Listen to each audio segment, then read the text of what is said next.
Boker Tov, good morning. We continue with our 3-minute daily dose of Torah, looking this week in Parshat Toldot at the opening discussion of the sale of the birthright that happens when Esav comes in from the field.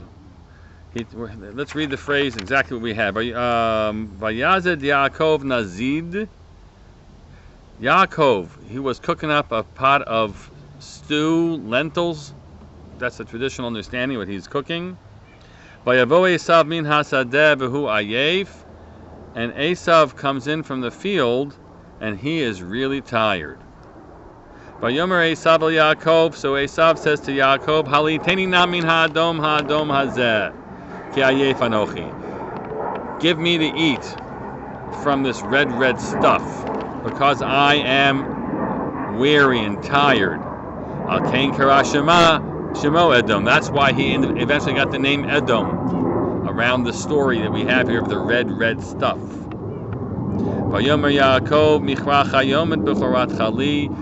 So Yaakov says to him, sell to me Chayom as this day your rights of the firstborn that come to you, sell them to me, Chayom. Let's actually look at that phrase first, and then we'll see what we do with this later on. Chayom. So Rashi quotes the Midrash, the Onkelos, and which says, Michra Chayom Kimo Kiyom Delahain Kiyom Shehu Barur Kach Mochorli Mechira Barura. Just like it is as this day is certain, we know what this day is, I want to make sure that there's absolutely no question, as clear as this day. That's kind of what we're reading it, right? You sell me the birthright. The Ramban disagrees in the interpretation of that Onkelos that Rashi quotes, and instead is trying to say that it means as the time, whenever that time will be, when that will happen. Hold on a second. I need to just pause us for a second while I quote you the Ramban directly inside.